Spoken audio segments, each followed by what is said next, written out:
Good morning बच्चों। हमारे course में हिंदी की पुस्तक में यूपी बोर्ड द्वारा निर्धारित गद्य में 4 पाठ निर्धारित किए गए हैं और आज हम उसी के संदर्भ में तीसरा पाठ डॉक्टर राजेंद्र प्रसाद द्वारा रचित भारतीय संस्कृति जिसका शीर्षक है उसका अध्ययन करेंगे। इसमें से आपको मालूम होना चाहिए कि कुछ गद्य खंड कुछ भी दे दिए जाते हैं, उसके संदर्भ पूछा जाता है, रेखाएं खींची होती है कुछ पंक्तियों पे जिनका अर्थ लिखना पड़ता है और उसी में से कुछ प्रश्न पूछ दिए जाते हैं जिनका उत्तर देना होता है। तो उसी संदर्भ में आज हम उनकी व्याख्या करते हुए अध्ययन करते हैं और यह डॉक्टर राजेंद्र प्रसाद द्वारा रचित है। डॉक्टर राजेंद्र प्रसाद जी देश रत्न का जन्म 3 दिसंबर 1884 ईस्वी में छपरा जिले के जीरादेई ग्राम में हुआ था। कलकत्ता विश्वविद्यालय से इन्होंने एमए की परीक्षा उत्तीर्ण की थी और मुजफ्फरपुर के एक कॉलेज में कुछ दिन अध्यापन कार्य करने के पश्चात 1911 में से 1920 तक राजेंद्र बाबू क्रमशः कलकत्ता तथा पटना हाई कोर्ट में वकालत की, परंतु गांधी जी के आदर्शों सिद्धांतों पर प्रभावित होकर के उन्होंने देश सेवा के लिए अपना समय देना उचित समझा। भारतीय राष्ट्रीय कांग्रेस के ये 3 बार सभापति चुने गए। 1946 तथा 47 में भारत के पहले मंत्रिमंडल में कृषि एवं खाद्य मंत्री रहे और इन्होंने बहुत तरह से हमारे देश की सेवा करने का संकल्प लेने की ठान रखी थी और वे सेवा करते रहे तथा शिक्षण कार्य से संबंधित इन्होंने अपनी रचनाएं भी देश को प्रभावित करने वाली, निर्देश देने वाली, लोगों को मनोविकास से संबंधित बहुत सारी कृतियाओं की रचनाएं की, जिसमें से है देखिए इनकी कृतियां हैं इंडिया डिवाइडेड, सत्याग्रह एट चंपारण, भारतीय शिक्षा गांधी जी की देन, शिक्षा संस्कृति, मेरी आत्मकथा, बापू के कदमों में, मेरी यूरोप यात्रा, संस्कृति का अध्ययन, चंपारण में महात्मा गांधी तथा खादी का अर्थशास्त्र। इनके अतिरिक्त इनके भाषणों के भी कई संग्रह प्रकाशित हुए जो वे समय समय पर अपने देशवासियों को प्रभावित करते रहे हैं। प्रस्तुत भारतीय संस्कृति जो शीर्षक है हमारे पाठ का, एक भाषण का अंश है। इसमें बताया गया है भारत जैसे विशाल देश में व्याप्त जीवन, रहन सहन की विविधता भी एकता के दर्शन होते हैं।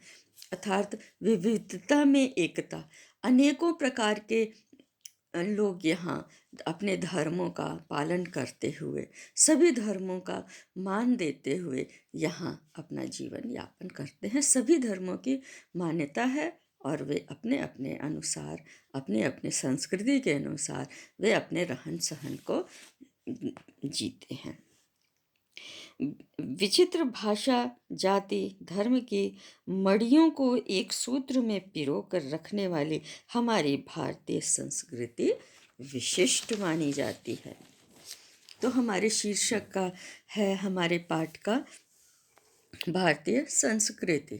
इसका हम अर्थ सहित व्याख्या करते हैं और उसके बाद प्रश्नों पर हम विचार करेंगे पीछे दिए हुए खंडों में, जिस प्रकार से उसके 1-2 का उदाहरण लेते हुए हम समझाने की कोशिश करेंगे। प्रमुख बात यह है, सबसे ज़रूरी बात यह है कि हमारे पाठ के हर खंड के अर्थ हमको अगर जो समझ में आ जाते हैं तो हम किसी भी तरह के खंड को लेकर के उसका संदर्भ दे करके हम उसकी व्याख्या उत्तर ढूंढ लेंगे। तो ध्यान देने वाली बात, आप पाठ को निकाल करके उसके एक एक लाइनों पर ध्यान देते हुए अपनी पुस्तक से मिलाएं तो ज़्यादा ही सरल होगा। हम शुरू करते हैं हमारी भारतीय संस्कृति अर्थात भारत में क्या है उसकी संस्कृति पर विचार शीर्षक द्वारा समझ में आता है। तो सबसे पहले इसका संदर्भ जो होता है, संदर्भ के प्रसंग में हम लोग बातें करते हैं, तो गद्य है। प्रस्तुत गद्य खंड हमारे पाठ्य पुस्तक हिंदी के भारतीय संस्कृति नामक शीर्षक से लिया गया है। संदर्भ में 3 बातें मुख्य होती हैं: पुस्तक का नाम, शीर्षक का नाम, रचयिता का नाम। उसके बाद पैराग्राफ चेंज करके हम संदर्भ बता देने के पश्चात प्रसंग बताते हैं। प्रसंग का अर्थ होता है ये किस पर आधारित है, अर्थात हमारी संस्कृतियाँ, हमारे देश में विभिन्न संस्कृतियाँ, भाषा, जाति, धर्म के लोग रहते हुए किस तरह से स्वतंत्र रूप से जीवन अपना यापन करते हैं। तो हम पाठ शुरू करते हैं। कोई विदेशी जो भारत में बिल्कुल अपरिचित हो, एक छोर से दूसरे छोर तक सफ़र करे तो उसको इस देश में इतनी विचित्र भिन्नताएं देखने में आएंगी कि वह कह उठेगा कि यह एक देश नहीं बल्कि कई देशों का एक समूह है। अर्थात हमारे देश में लोगों को घूमने का अगर जो विदेशी आकर के परीक्षण करना चाहे तो उसे यही लगेगा कि जहाँ जिस कोने में जाएगा विभिन्नता मिलेगी। दूसरी भाषा बोलने वाले, जो दूसरे जाति धर्म के लोगों को देख करके उसे लगेगा कि यह एक देश नहीं बल्कि अनेकों देश, इसमें अनेकों देश का यह मिश्रण है। जो एक दूसरे की बहुत बातों में और विशेष करके ऐसी बातों में जो आसानी से आँखों के सामने आती हैं बिल्कुल भिन्न हैं। प्रकृति विभिन्नताएं भी इतनी और इतने प्रकार की और इतनी गहरी नज़र आएंगी जो किसी भी एक महाद्वीप के अंदर ही नज़र आ सकती हैं। अर्थात महाद्वीप में जो विभिन्नताएं दिखाई पड़ती हैं वह हमारे देश में परिलक्षित होती हैं। हिमालय की बर्फ से ढकी हुई पहाड़ियाँ एक छोर पर मिलेंगी और जैसे जैसे वह दक्षिण की ओर बढ़ेगा, गंगा, जमुना, ब्रह्मपुत्र से प्लावित समतलों को छोड़कर फिर भिन्न मध्य अरावली, सतपुड़ा, सहाद्री, नीलगिरी की सीढ़ियों के बीच समतल हिस्से की बिरंगी देखने में आएंगे। अर्थात एक ओर विशाल पहाड़, दूसरी ओर समतल शीतल नदियाँ, फिर जगह पहाड़, और इस तरह उसे नज़र आएंगे किसी भी यात्री को। पश्चिम से पूर्व तक जाने में भी इसे उसकी विभिन्नताएं देखने को मिलेंगी। हिमालय की सर्दी के साथ साथ जो साल में कभी भी मनुष्य को गर्म कपड़ों से और आग से छुटकारा नहीं देती, समतल प्रांतों की जलती हुई लू और कन्याकुमारी का वह सुखद मौसम जिसमें न कभी सर्दी होती है और न गर्मी। अर्थात मौसम भी हमें एक कोने से दूसरे कोने में विभिन्नताओं को दर्शाता है। जहाँ साल में 2-4 इंच की वर्षा नहीं होती तो कहीं अब अन्न नहीं तो वहाँ उत्पन्न न किया जाता हो, कोई ऐसा फल नहीं जो यहाँ पैदा न किया जा सके, कोई ऐसा खनिज पदार्थ नहीं जो यहाँ के पूर्व भूगर्भ में न पाया जाता हो, और न कोई ऐसा वृक्ष अथवा जानवर है जो यहाँ फैले हुए जंगलों में न मिले। यद्यपि इन सिद्धांतों को देखना हो कि आब हवा का असर इंसान के रहन सहन, खान पान, वेशभूषा, शरीर और मस्तिष्क पर पड़ता है तो उसका जीता जागता सबूत भारत है। अर्थात सबूत का मतलब उदाहरण भारत है। जिसे हर प्रकार के दर्शन करने हो वह भारत भ्रमण के लिए उपयोगी उसके लिए सिद्ध होगा। इसी तरह मुख्य मुख्य यात्राएं भी कई प्रचलित हैं और बोलियों की तो कोई गिनती ही नहीं, क्योंकि यहाँ एक कहावत मशहूर है, कोस कोस घर बदले पानी, 4 कोस पर बानी। कोस कोस अर्थात 1-1 किलोमीटर पर पानी बदल जाता है, उसका प्रभाव अलग दिखाता है, और 4 कोस पर बानी अर्थात 4-4 कोस की दूरी पर बाणी भाषाएं भिन्न देखने को मिलती हैं। दूसरा पैराग्राफ बच्चों, भिन्न भिन्न धर्मों के मानने वाले भी जो सारी दुनिया के सभी देशों में बसे हुए हैं, यहाँ भी थोड़ी बहुत संख्या में पाए जाते हैं। जिस तरह वहाँ की बोलियों की गिनती आसान नहीं, उसी तरह यहाँ भिन्न भिन्न धर्मों के संप्रदायों की भी गिनती आसान नहीं। अर्थात दुनिया भर से, देश के कोने कोने से कुछ न कुछ संख्या में हमारे भारत में आकर के निवास करते हैं, जो भिन्नता में एकता का प्रतीक दर्शाते हैं। वह एक जाति नहीं, अनेक जातियों का समूह है, तो इसमें आश्चर्य की बात नहीं, क्योंकि ऊपर से देखने वालों को जो एकता, जो गहराई में नहीं जाता, भिन्नता ही देखने में आएगी। पर विचार करके देखा जाए तो इन विभिन्नताओं की तह में एक ऐसी समता और एकता फैली हुई है जो अन्य विविधताओं को ठीक उसी तरह पिरो लेगी जैसे पिरोकर एक सुंदर समूह बना देती है। अर्थात सब कुछ विभिन्न होते हुए भी हम लोगों का एक विचार एक दूसरे के सम्मान जैसा, एकता जैसा प्रतीत होता है। विभिन्नता में एकता का उदाहरण प्रस्तुत करता है हर जगह पर, जिसे भारतीय संस्कृति का नाम दे सकते हैं। वह अनेकानेक जल प्रपातों और प्रवाहों का संगम स्थल बनकर एक प्रकांड और प्रगाढ़ समुद्र के रूप में भारत में व्याप्त धाराएं भी अलग अलग हैं। प्रदेश के अनुसार भिन्न भिन्न प्रकार के अन्न, फल, फूल पैदा करती हैं, पर हम में से एक ही शुद्ध, सुंदर, स्वस्थ और शीतल जल बहता रहता है, जो उद्गम और संगम में एक ही हो जाता है।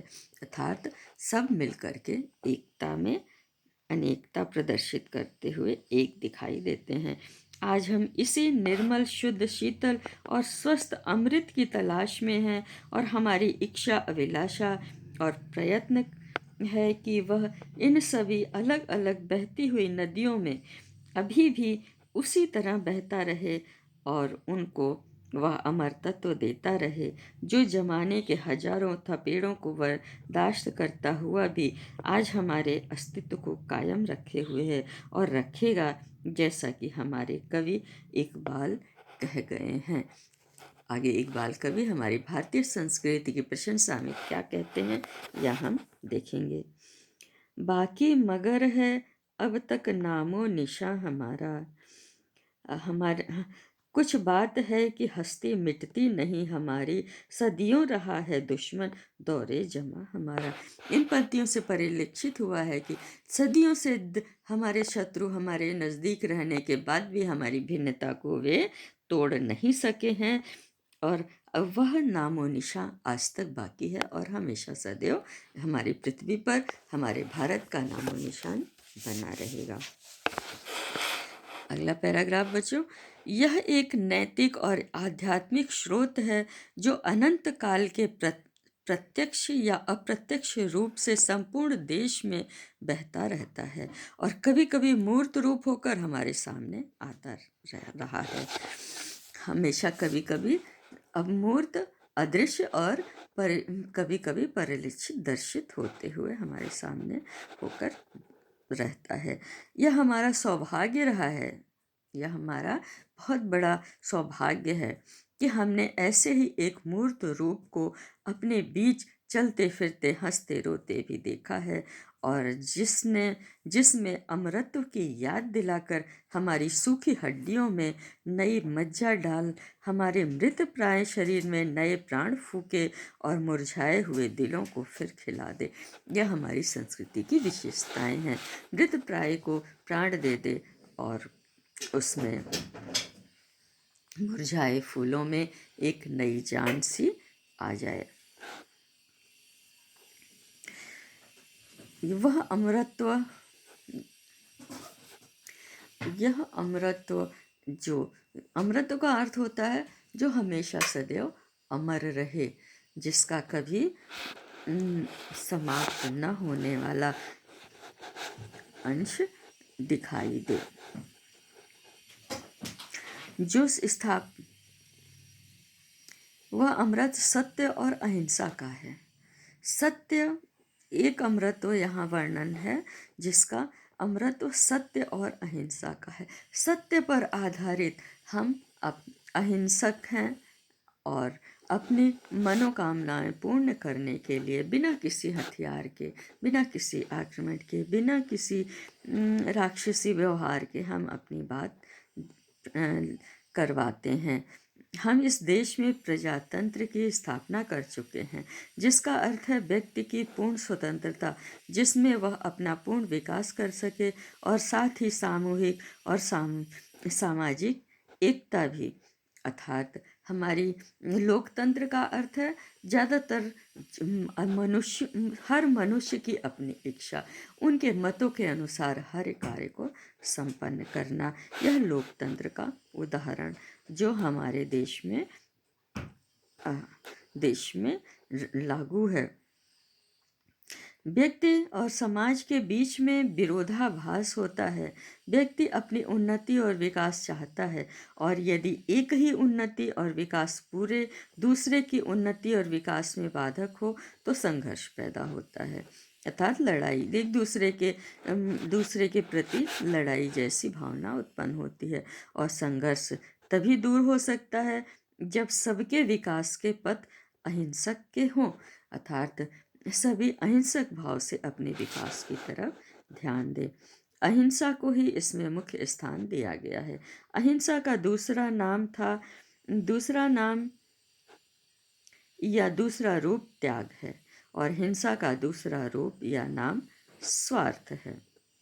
अर्थात हिंसा स्वार्थी होती है और अहिंसा त्याग के रूप में दिखाई देती है, जो प्रायः भोग के रूप में हमारे सामने आता है।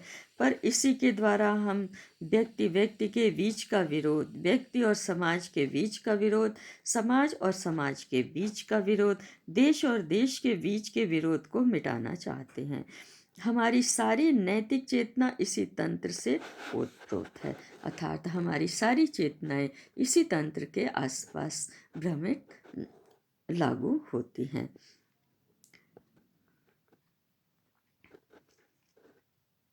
श्रुति कहती है, तेन तक्य तेन भुज था। इसी के द्वारा हम व्यक्ति के बीच का विरोध और व्यक्ति और समाज के विरोध, समाज के विरोध आदि मिटाना चाहते हैं। हमारी सारी नैतिकता चेतना इसी तत्व से ओतप्रोत है। इसीलिए हमें भिन्न भिन्न विचारधाराओं को स्वच्छतापूर्वक अपने अपने रास्ते बहने दिया। भिन्न भिन्न धर्मों और संप्रदायों को स्वतंत्रता पूर्वक पनपने और भिन्न भिन्न भाषाओं को विकसित और प्रस्फुटित होने दिया।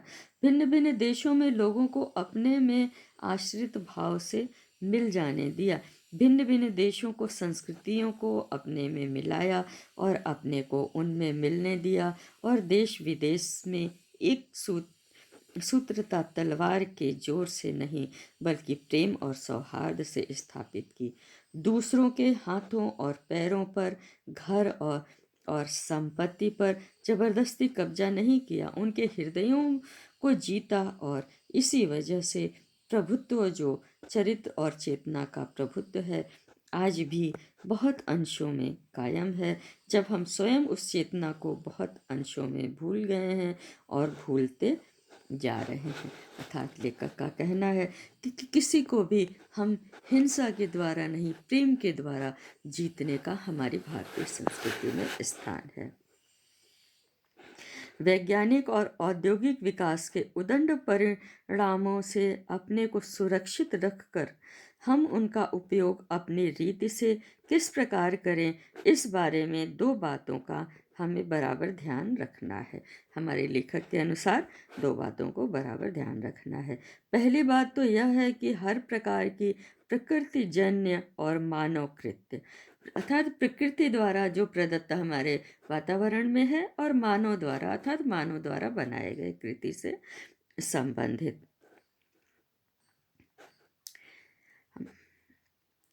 उनका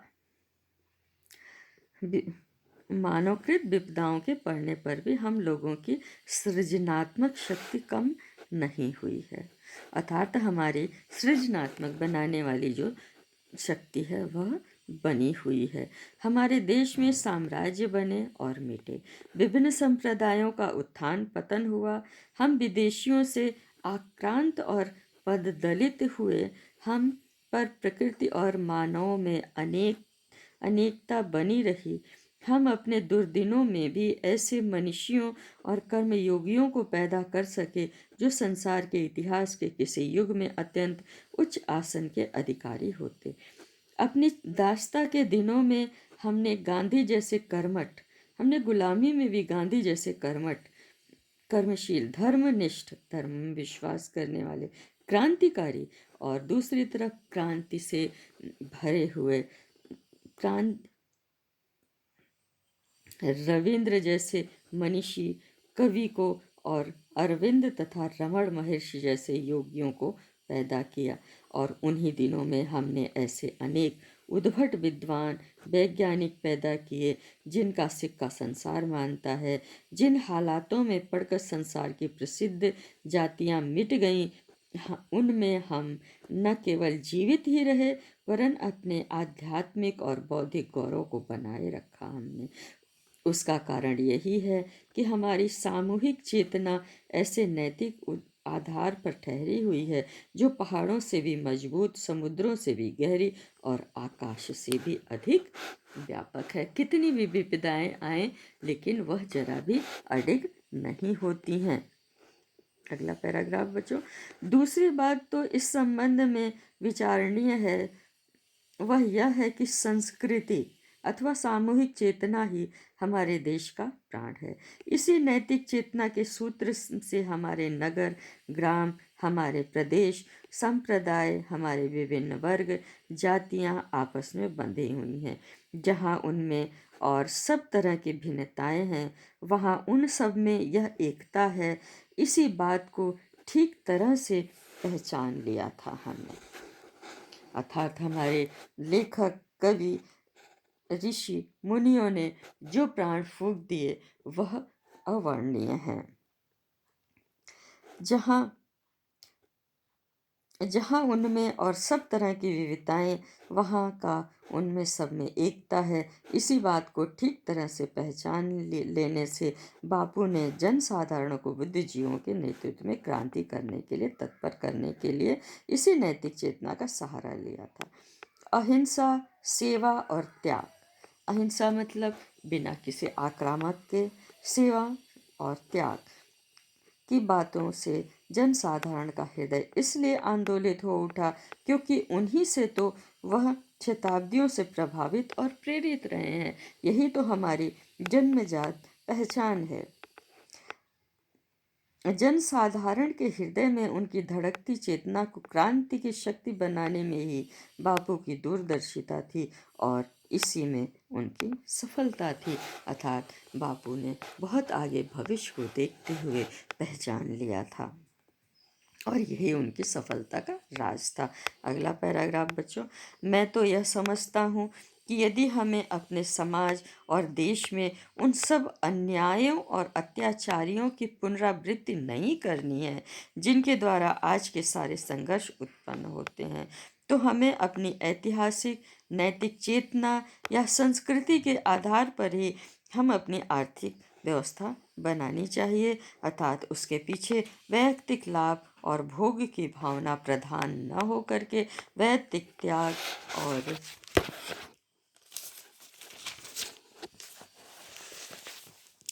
सामाजिक कल्याण की भावना ही प्रधान होनी चाहिए। अर्थात हमारे में जो त्याग भाव समर्पित होना चाहिए। हमारे प्रत्येक देशवासियों को अपने सारे आर्थिक व्यापार उसी भावना से प्रेरित होकर करने चाहिए। वैयक्तिक स्वार्थों और सत्वों पर जोर न दे करके, सिर्फ अपना ही लाभ न दे करके सभी के कल्याण हेतु हमें कर्तव्य और सेवा निष्ठा पर जोर देनी चाहिए। हमारी प्रत्येक कार्यवाही इसी तराजू पर तौली जाती है। अर्थात हमारी प्रत्येक कार्य प्रणाली, हमारे कार्य करने की जो क्षमता है वह इसी तरह से मापी जाती है। किसी भी क्रिया के पीछे जो भावना निहित है वह बड़ा प्रभाव हुआ करता है और परिणाम भी यद्यपि देखने में क्रिया का रूप एक ही क्यों न हो, एक छोटे से उदाहरण से यह बात स्पष्ट की जा सकती है। एक सम्मिलित परिवार है जिसका प्रत्येक व्यक्ति इस नैतिक भाव से काम करता है। उसका कर्तव्य है कि सभी व्यक्तियों को अधिक से अधिक वह सुख पहुंचा सके और प्रत्येक व्यक्ति पूरी शक्ति लगाकर जितना भी कर्तव्य है कि उसकी सभी व्यक्ति उपार्जन किया जा सके और करता है। समूह का एक जो प्रधान होता है वह इसी पर ध्यान देता है कि हमारा पूरा समाज उसकी हर कमियों को पूरा किया जा सके और बदले में समर्पित जो जो प्रत्येक व्यक्ति होते हैं वो उनके लिए अपना पूरा योगदान देने के लिए तत्पर रहते हैं। सम सबका समूह उपार्जन मान लीजिए कि वह एक रकम होती है जिसमें अधिक उपार्जन करने की शक्ति परिवार में नहीं हो। उसी परिवार का प्रत्येक व्यक्ति इस भावना से काम करता है कि उसको अपने सुख के लिए अधिक से अधिक उपार्जन करना चाहिए और उपार्जन करता हो तो भी सब व्यक्तियों का सामूहिक उपार्जन उतना होगा जितना कि प्रथमोक्ता स्थिति में और सामूहिक संपत्ति दोनों स्थितियों में बराबर होगी और उसका बराबर बंटवारा कर दिया जाता है जाए तो प्रत्येक को बराबर ही सुख होगा। अर्थात जिसमें जो क्षमता होती है वह अपनी क्षमता अनुसार सहयोग परिवार में देता रहेगा। पर इन दोनों स्थितियों में बहुत बड़ा अंतर यह पड़ जाता है कि पहली स्थिति में संघर्ष का कोई भय नहीं, क्योंकि क्योंकि कि कोई केवल अपने लिए कुछ नहीं कर रहा है, वह दूसरों में संघर्ष अनिवार्य है क्योंकि दूसरे प्रत्येक के लिए ही कर रहा है। हम समझते हैं कि हमारी संस्कृति का तकाजा है कि पहली स्थिति में हम अपने को लावें और यही संसार का संघर्ष मिटाना है। तो इसी भावना को सर्वमान्य बनाना होगा और जब तक ऐसा नहीं होगा, संघर्ष चाहे वह व्यक्ति व्यक्ति के बीच का हो चाहे देश देश के बीच का हो, वर्तमान रहेगा ही। अर्थात हमें लेखक यह निर्देश देते हैं कि समानता आवश्यक है और जो जिस कर्म के लायक है अपना सहयोग उसे प्रदान करते रहना चाहिए और बराबर बराबर आवश्यकता अनुसार उनका आनंद भी लेना चाहिए। अगला पैराग्राफ। आज विद्वान मनुष्यों के हाथों में अद्भुत और अतुल शक्ति दे रहा है। उसका उपयोग एक व्यक्ति और समूह के उत्कर्ष और दूसरे व्यक्ति और समूह के गिराने में होता ही रहेगा। इसीलिए हम उस भावना को जागृत रखना चाहिए और उसे जागृत रखने के लिए कुछ ऐसे साधनों को भी हाथ में रखना होगा जो अहिंसात्मक त्याग भावना को प्रोत्साहित करें और भोग वासना को के लिए कुछ ऐसे साधनों को दबाए रखें। अर्थात अत्यधिक सुख की भावना को लिए हुए दूसरों को कष्ट दे करके अपने सुखी भावों को रखते हुए उसे नष्ट करना होगा। नैतिक अंकुश के बिना शक्तिमानों के लिए हितकर नहीं होती। अपनी नैतिकता पर अंकुश लगाने से ही हितकर साबित होती हैं। वह नैतिक अंकुश, वह चेतना या भावना दे सकती है, वही उसी शक्ति को परिमित भी कर सकती है और उसके उपयोग को भी नियंत्रित। अगला पैराग्राफ देखिए। वर्तमान युग में भारतीय संस्कृति के समन्वय के प्रश्न के अतिरिक्त यह बात भी विचारणीय है कि भारत की प्रत्येक प्रादेशिक भाषा का सुंदर आनंदप्रद कृतियों का स्वाद भारत के अन्य प्रदेशों के लोगों को कैसे चखाया जाए। मैं समझता हूँ कि इस बारे में दो बातें विचारणीय हैं। अर्थात हमारे वर्तमान युग में भारतीय संस्कृति का जो समन्वय देखने को मिलता है वह दूसरे देशों में किस तरह से उन्हें बताया जाए, उस पर हमें विचार करना चाहिए। क्या इस संबंध में यह उचित नहीं होगा कि प्रत्येक भाषा की साहित्यिक संस्थाएं उस भाषा की कृतियों को संघ लिपि अर्थात देवनागरी में ही छापने का आयोजन करें। अर्थात देवनागरी जो हमारी हिंदी भाषा है उसी में हमें प्रयास करना चाहिए। यदि मुझे विश्वास है कि कम से कम जहाँ तक उत्तर की भाषाओं का संबंध है, यदि वे सब अपनी कृतियों को देवनागरी में भी छपवाने लगे तो उनका स्वाद लगभग सारे उत्तर भारत में लोग आसानी से ले सकेंगे, क्योंकि उन सब भाषाओं में साम्य है। एक भाषा का अच्छा ज्ञाता दूसरी भाषाओं की कृतियों को स्वल्प परिश्रम से समझ जाएगा, अर्थात आसानी से बिना परिश्रम के वह दूसरी संस्कृतियों को समझ सकता है। अगला पैराग्राफ बच्चों, दूसरी बात यह है कि ऐसी संस्था की स्थापना की जाए जो इन सब भाषाओं का आदान प्रदान का सिलसिला अनुवाद द्वारा आरंभ करे। एक ऐसी संस्था का स्थापना की जाए जो जहाँ अनुवादक के रूप में अर्थात दूसरी भाषाओं का दूसरी भाषाओं में वर्णन करने की सहूलियत रहे। साथ ही वह संयम साहित्यकों को प्रोत्साहन भी प्रदान कर सकेगा और अच्छे साहित्य के स्तर के निर्धारण और सृजन करने में भी पर्याप्त अच्छा कार्य कर सकेगा, अर्थात हर कार्य के निर्माण में वह सफल होगा। साहित्य संस्कृति का एक व्यक्त रूप है। दूसरे रूप गान, नृत्य, चिकित्सा, वास्तुकला, मूर्तिकला इत्यादि में देखे जाते हैं। संस्कृति का दूसरा मूर्त रूप यह भी एक होता है। भारत अपनी एक सूत्रता इन सब कलाओं द्वारा प्रदर्शित करता आया है और भारत अपनी सभ्यता इन सभी के में देखने को प्रदर्शित करता है। इन सब विषयों पर हमको इस प्रतिज्ञा को ध्यान में रखकर विचार करना होगा जिस इस भवन शाहजहां ने उसके निर्माण के पश्चात खुदवा दी थी। उसने गर्व के साथ खुदवा दिया था, गर फिरदौस बर रुए जमीनस्त हमी नस्तो हमी अस्तो हमी अस्तो। अगर कहीं स्वर्ग है जमीन पर तो यही है। यदि पृथ्वी पर स्वर्ग कहीं है तो यहाँ ही है, यहाँ ही है, यहाँ ही है। यह स्वप्न तभी सत्य होगा और पृथ्वी स्वर्ग तो तभी स्थापित होगा जब अहिंसा, सत्य और सेवा का आदर्श सारे भूमंडल पर मानव जीवन का मुख्य आधार और प्रधान प्रेरक शक्ति को हो गया हो। इस प्रकार से हमारी संस्कृति हमारे सर्वोच्च भूमंडल पर प्रसारित करने के विषय में विचार, निर्देश और सभ्यताओं पर लेखक ने प्रकाश डाला है।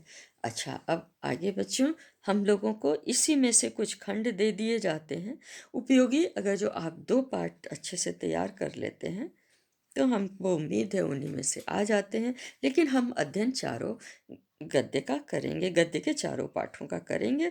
ये हमारा तीसरा हो जाता है। इसमें कुछ खंडों पर हम विचार करते हैं, किस तरह से प्रश्न आते हैं, जो हमारे सामने इस प्रकार से हैं। तो ठीक है बच्चों, अब वैसे मुख्य रूप से तो आपको पता ही हो, दोनों पाठों से पता चल गया होगा, पर ये तीसरे पाठ से भी हम कुछ जानना चाहेंगे। कुछ खंडों को हमने यहाँ कुछ खंड हमारे पास हैं जिनका हम अध्ययन यहाँ करते हैं। एक खंड है, देखिए, आज हम इसी निर्मल, शुद्ध, शीतल और स्वस्थ अमृत की तलाश में हैं और हमारी इच्छा, अभिलाषा, प्रयत्न यह है कि वह इन सभी अलग अलग बहती हुई नदियों में अभी भी उसी तरह बहता रहे, इनको वह अमृतत्व प्रदान करता रहे जो जमाने के हजारों थपेड़ों को बर्दाश्त करता हुआ भी आज हमारे अस्तित्व को कायम रखते हुए है और रखेगा ही। अर्थात लेखक ने यहाँ इस प्रकार दर्शाया है। ये कुछ लाइनों के खंड आपके बोर्ड पेपर में दिए जाते हैं और उनसे किस तरह से अब प्रश्न दे दिया जाएगा। इसमें नीचे प्रश्न दिए जाएंगे। उपयुक्त गद्यांश के पाठ और लेखक का नाम बताइए। दूसरा प्रश्न, रेखांकित अंश की व्याख्या कीजिए। हाँ, और तीसरा, हमारे अस्तित्व को कौन कायम रखे हुए है।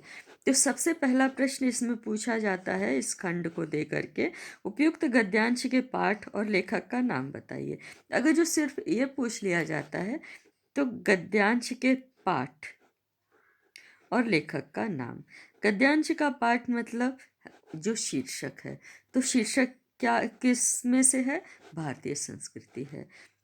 और लेखक का नाम डॉक्टर राजेंद्र प्रसाद है। हम ध्यान ये देंगे कि हमको हमारे प्रश्न में पूछा क्या गया है, तो बस केवल पाठ का नाम पूछा गया है और पाठ के रचयिता का नाम पूछा गया है। तो पाठ का नाम उत्तर में भारतीय संस्कृति और रचयिता का नाम डॉक्टर राजेंद्र प्रसाद है। और इसका अब ये हो गया। ब है, रेखांकित अंश की व्याख्या कीजिए। जो ऊपर खंड थे, खंड में कुछ लाइनें नीचे पंक्तियों में खिंची हुई हैं, जिनका हमें रेखांकित मतलब खिंची हुई लाइनों के जो अंश हैं उनकी व्याख्या कीजिए, अर्थात उनका अर्थ। तो उनका अर्थ हम इस प्रकार से बता देंगे। रेखांकित अंश की व्याख्या हेडिंग डालेंगे और फिर हम व्याख्या लिखना शुरू कर देते हैं। उत्तर नंबर ब, अ, ब, स जैसे भी प्रश्न के नाम दिए हों वैसे उनका देते हैं। तो ये ब का उत्तर हम लिखेंगे। इसका आज के भटके एवं मृत प्राय समाज को निर्मल, शीतल, विशुद्ध एवं स्वस्थ संस्कृति रूपी अमृत की आवश्यकता है, जिससे अनेकता एकता में बदल सके। विविध विचारधारा की नदियां एक हो जाएं तथा वे अमर सत्य की भांति युगों युगों तक चलती रहें, जिससे हमारी अस्थिरता स्थिर रूप से कायम रह सके। यह हमारे लेखक का उद्देश्य है। और इसमें से स, अब ABC या अब स करके जो क्वेश्चन दिए गए हैं, स का उत्तर इस प्रकार से है। स में पूछा गया था हमारे अस्तित्व को कौन कायम रखे हुए है, तो उत्तर स डाल करके हमारी संस्कृति ही हमारे अस्तित्व को कायम रखे हुए है। हमारी संस्कृति जो हमारा अस्तित्व कायम है उसे स्थिर रखे हुए है। एक दो खंड और हम आपको पढ़ के सुना देते हैं। और वो खंड हमने लिया है इस भारतीय संस्कृति का ही एक पैराग्राफ के बीच में से छांट करके। वो खंड है, उदाहरण के लिए कुछ खंडों को हमने आपको पहले ही बता दिया था, ले लिया है, जिनको हम देखेंगे। और ये एक दूसरा खंड अब हम यहाँ जिसका वर्णन करने जा रहे हैं। हमारी सारी संस्कृति का मूलाधार दूर इसी अहिंसा तत्व पर आधार स्थापित रहा है। जहाँ जहाँ हमारे नैतिक सिद्धांतों का वर्णन आया है, अहिंसा को ही उसमें मुख्य स्थान दिया गया है। अहिंसा का दूसरा नाम या दूसरा रूप त्याग है, और हिंसा का दूसरा रूप या दूसरा नाम स्वार्थ है, जो प्रायः भोग के रूप में हमारे सामने आता है। हमारी सभ्यता ने तो भोग भी त्याग से ही निकाला है और भोग भी त्याग में ही पाया है। श्रुति कहती है, तेन तक के तेन मुझी था। इसी के द्वारा हम व्यक्ति के बीच का विरोध, व्यक्ति और समाज के बीच का विरोध, समाज और समाज के बीच का विरोध, देश और देश के बीच का विरोध मिटाना चाहते हैं। हमारी सारी नैतिक चेतना इसी तत्व के ओतप्रोत है। देखिए बच्चों, जैसे अभी हमने एक खंड का वर्णन किया था, ये दूसरा खंड इसी पाठ से लिया है, कुछ जो परीक्षा में पहले आ चुके हैं, तो उन्हीं को चुन करके हमने यहाँ सामने रखा है। तो इसमें अ, ब, स, द, य करके प्रश्न हैं, और जिनका हम एक एक करके उत्तर इस खंड से दे देंगे। तो पहला अ है, उपयुक्त गद्यांश का संदर्भ लिखिए। अर्थात इसके ऊपर वाले खंड में पाठ का नाम और रचयिता पूछा गया था, और इसमें क्या, इस खंड से क्या पूछा जा रहा है, उपयुक्त गद्यांश का संदर्भ लिखिए। अर्थात आपको संदर्भ कैसे लिखना है, इसका उत्तर हम इस प्रकार से देंगे। उत्तर अ, प्रस्तुत गद्यांश हमारी पाठ्य पुस्तक में संकलित भारतीय संस्कृति शीर्षक पाठ से उद्धृत किया गया है, जिसके लेखक डॉक्टर राजेंद्र प्रसाद हैं। प्रस्तुत पाठ में लेखक ने भारतीय संस्कृति की विशिष्टताओं को रेखांकित किया है। अर्थात संदर्भ में क्या लिखना ज़्यादा आवश्यक प्रमुख होता है, आपकी पुस्तक का नाम, शीर्षक का नाम और शीर्षक के रचयिता का नाम। और उसके बाद हम प्रसंग में हम बताना होता है जो हमारी भारतीय संस्कृति की विशिष्टताओं को परिलक्षित करता है। दूसरा प्रश्न वह है जो रेखांकित अंश की व्याख्या कीजिए, और खंड में कुछ लाइनें रेखाएं खींचकर अंकित रहती हैं जिनका हमें अर्थ व्याख्या देना होता है। तो उसका अर्थ इस प्रकार से है, वह उत्तर लिख करके रेखांकित अंश की व्याख्या हम हेडिंग डालेंगे और आगे हम उसका वर्णन करेंगे। लेखक कहता है कि भारतीय संस्कृति का मूल आधार अहिंसा है। अहिंसा अर्थात बिना आक्रमण के, बिना कुछ नष्ट किए हुए शांत भाव से। मूल आधार अहिंसा है। इस कारण हमारे दर्शन और साहित्य में अहिंसा को प्रमुख स्थान दिया गया है। हमारे यहाँ, हमारी संस्कृति में इनका प्रमुख स्थान है। जहाँ कहीं नैतिक सिद्धांतों की चर्चा हुई, उनमें सबसे अधिक महत्ता अहिंसा को दी गई है।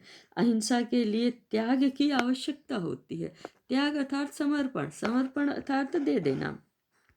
त्याग और अहिंसा में कोई भेद नहीं है। जो त्याग होता है वही अहिंसा होती है।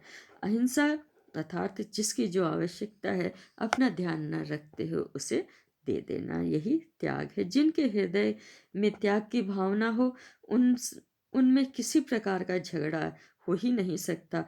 हिंसा का ही दूसरा नाम स्वार्थ है, और इसके विपरीत जो हिंसा है वह स्वार्थ भी उसे कह सकते हैं। स्वार्थ और हिंसा दोनों एक दूसरे से जुड़े हैं। हिंसा वही होती है जहाँ स्वार्थ होता है। एक व्यक्ति समझता है अमुक वस्तु मेरी है, अतः इसका भोग केवल मैं ही करूं, कोई दूसरा नहीं। दूसरे व्यक्ति का स्वार्थ उसके भोग में बाधा डालता है। दूसरा व्यक्ति सोचता है कि वह वस्तु मेरी है और मैं ही इसका भोग करूं, दूसरा कदापि नहीं। एक देश कहता है यह वस्तु या भूमि मेरी है, मैं ही इसका लाभ प्राप्त करूं, जबकि दूसरा देश चाहता है कि यह वस्तु या भूमि मेरी है, केवल मैं ही इसका भोग करूं। इस प्रकार परस्पर स्वार्थ के भाव टकराते हैं। स्वार्थ के कारण ही व्यक्ति और व्यक्ति के बीच, देश और देश के बीच, समुदाय और दूसरे समुदाय के बीच कलह और झगड़े होते हैं। ये झगड़े, कलह हिंसा को जन्म देते हैं। एक व्यक्ति दूसरे व्यक्ति का, एक देश दूसरे देश का और एक समुदाय दूसरे समुदाय का नाश करने पर उतारू हो जाते हैं। यदि स्वार्थ को समाप्त कर दिया जाए और त्याग की भावना का विस्तार हो तो हिंसा स्वतः समाप्त हो जाएगी। अहिंसा को स्वयं ही विस्तार का अवसर मिले, इसलिए भारतीय संस्कृति में त्याग को सर्वोपरि स्थान दिया गया है, जो अहिंसा का परिचायक है। अगला बच्चों, अगला प्रश्न इसी खंड से पूछा जाता है, हम क्या मिटाना चाहते हैं? उत्तर में हम व्यक्ति समाज और देश के बीच का विरोध मिटाना चाहते हैं, जो किससे किसके वह स्वार्थ